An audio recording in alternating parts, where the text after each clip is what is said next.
Hello everyone, কেমন আছো সকলে? আশা করছি সবাই খুব খুব ভালো আছো। আমরাও খুব ভালো আছি। দেখো, জামাই ষষ্ঠী আজকে সকাল থেকেই কত রান্নার তোড়জোড়। এদিকে লুচি, ছোলার ডাল, ওদিকে পাঁচ ভাজা। তো এই সব কিছু হজম করার জন্যে প্রথমেই আমি হজম করার জল খেয়ে নিচ্ছি।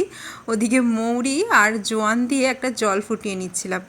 তো এই লুচি টুচিগুলো দেখো আমার মাসি এসছে, মাসিই ভাজছে কিন্তু। আর আজকের সমস্ত রান্নাবান্না মা আর মাসি দুজনে মিলেই কিন্তু করলো।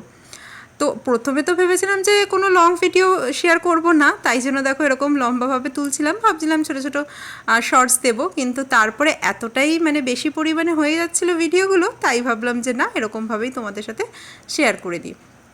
তো দিদা দেখো এখন শাড়ি টাড়ি পরে রেডি, আর মা আর মানিদেরও সকাল সকাল পুজো আচ্চা সব হয়ে গেছে। তো মোমো এখন ঘুম থেকে উঠে ব্রাশ করছে, আর এদিকে দেখো এই যে আমার বর সকাল সকাল ঘুম থেকে উঠেই দিয়ে দিয়েছি 1 কাপ চা। তো চা খেয়ে আজকে জামাই ষষ্ঠীর খাওয়া দাওয়ার পর্ব শুরু হবে। তো প্রথমেই সকালে ছিল মেনুতে দেখো লুচি, ছোলার ডাল, ফল তো ছিলই, আর একটা সন্দেশ। জামাই যেহেতু খুব বেশি খায় না, ওই জন্য সীমিত তোমার লুচি আর ফলাহার। যদিও অনেক ফল টল সব কেটে মা সকালে পুজো দিয়েছে। তো এখন লুচি ছোলার ডাল খেয়ে তারপরে এদিকে দেখো সব মাটন, তারপরে মাছ, এগুলো সব এখন বার করা হচ্ছে। বার করে এখন এগুলো সব রান্না হবে। সকালটা তো কেটে গেল পুজো আচ্চা করতে করতেই, তারপরে লুচি ছোলার ডাল এইসব খাওয়া হলো। এখন চলবে রান্নাবান্নার পালা। আজকে আমাদের খুবই সিম্পল মেনু, খুব সবাই দেখছি অনেক অনেক পদ রান্না করে খাচ্ছে, কিন্তু আমরা যেহেতু অত খেতে পারি না, জামাইরাও কেউ খেতে পারে না, তাই জন্য দেখো শুধু মাছ আর মাংস, এটাই হচ্ছে আজকে সিম্পল মেনু। তো আমিও এদিকে লুচি নিয়ে বসে পড়লাম। এই দেখো আমি এদিকে খাচ্ছি। তো আজকে মেনুর মধ্যে ছিল চিংড়ি মাছ, ইলিশ মাছ আর মাটন, আর 5 রকমের ভাজা। তো এক্সট্রা ডাল তরকারি কিচ্ছু না, এইটুকু খেয়েই জামাইরা খুব তৃপ্তি সহকারে খেয়েছে। আর ডাল ঠাল দিলে তো ভাতও এক্সট্রা খেতে হয়, তো অত ভাত কোনো জামাই খায় না, ওই জন্যই স্বল্প আয়োজন। এখানে দেখো নারকেল দিয়ে চিংড়ি মাছটা হয়েছে, পুরো একদম নারকেলের দুধ, তারপরে এমনি দুধও দেওয়া হয়েছিল। চিংড়ি মাছটা এত ইয়াম্মি খেতে হয়েছিল, পুরো ক্রিমি একটা টেক্সচার হয়েছিল, কারণ সাথে আবার কাজু পোস্ত বাটাও দেওয়া হয়েছিল। আর এই যে ইলিশ মাছটা সর্ষে দিয়ে মাইক্রোওয়েভে ভাপানো হয়েছে। মাইক্রোওয়েভে ইলিশ মাছ ভাপাটা বেশ ভালোই কিন্তু হয়।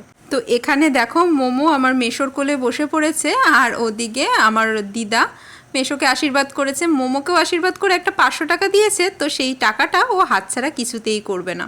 তো এই দেখো মা ষষ্ঠীর ঘট, তারপরে যে দুধ, এটাই পাখার মধ্যে দিয়ে সবার মাথায় একটু একটু করে দেওয়া হবে।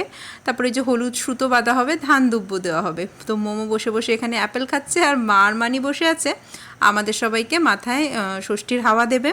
তো এই দেখো আমরা সবাই চলে এসেছি, এবারে বসে পড়বো। আর সাজতে গুজতে একদমই পাচ্ছিলাম না, এত গরম, যাও বা মুখে জাস্ট একটু ফেস পাউডার লাগালাম, সেটাও একদম মনে হচ্ছে গলে গলে পড়ছে।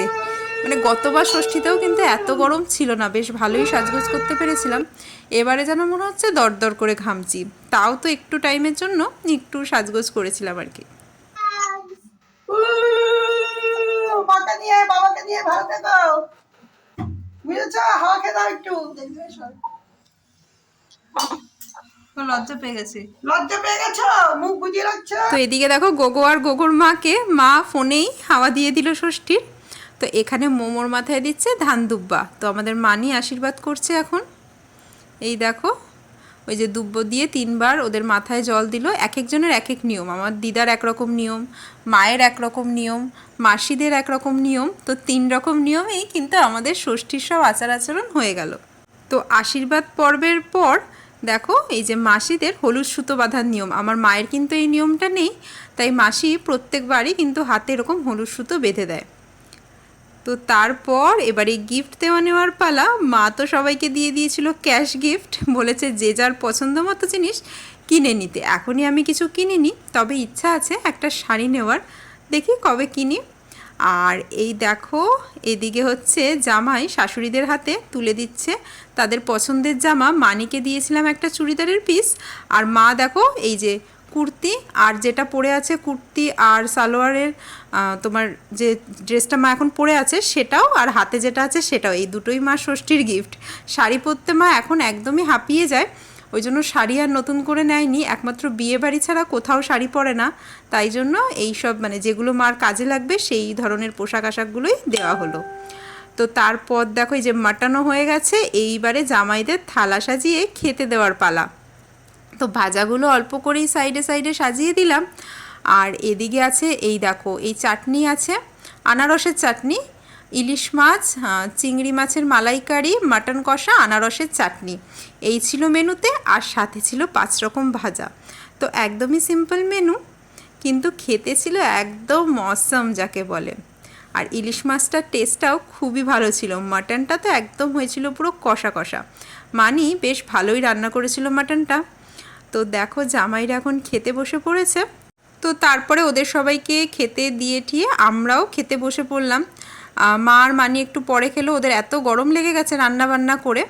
তো আমি তারপরে খেতে বসে পড়েছিলাম, মামাও খেতে বসে পড়লো, আর মোমোকে আগেই খাইয়ে দিয়েছিলাম। তো এই আমাদের খাওয়া দাওয়া এইভাবেই ষষ্ঠীর দিনটা বেশ ভালোই কেটে গেল কিন্তু। আর এই দেখো সকালের আম কলা দুধ এগুলো সকালে তো খাওয়া হয়নি, তো এখন ভাত টাত খেয়ে মোমোর বাবা এখন খাচ্ছে এই যে ষষ্ঠীর আম কলা আর দুধ। আগে লাঞ্চের আগে যদি দিতাম পেট ভরে যেত, খেতে পারতো না, কিন্তু খাওয়ার পরে আম খেতে মোমোর বাবার কোনো অরুচি নেই, আম খেতে এতটাই ভালোবাসে নাকি সে। তো রাতের আমাদের খাওয়া দাওয়ার আয়োজন কিছুই সেরকম ছিল না, অল্পই মানে পেট এতটাই মানে ভরা ছিল। তো মোমোর বাবা বলছিল অল্প করে ভাত খাবে। তো এবারে ভাত তো ছিল না, ছিল ফ্রাইড রাইস, তাই মানে আমাদের রাতে ভেবেছিলাম পরোটা খাবো। তো ওর বাবা বললো পরোটা আর খাবো না, তাই জন্য ওর বাবাকে দিলাম ফ্রাইড রাইস আর মাটন, আর আমরা খেলাম পরোটা ছোলার ডাল, আর সাথে ছিল একটু মাটন। তো মানি আর মেশো তো বিকেলবেলায় বেরিয়ে গেছিলো, আমরা বাড়ির কজনই ছিলাম। আজকের মানে দিনটা সারাদিন বেশ ভালোই কাটলো। তো আজকের ব্লগটা তাহলে এখানেই শেষ করে দিচ্ছি। তোমাদের আজকের ভিডিওটা কেমন লাগলো অবশ্যই কিন্তু কমেন্ট করে জানিও, আর ভালো লাগলে লাইক করে দিও একটা। তো চলো টাটা, সবাই খুব ভালো থেকো।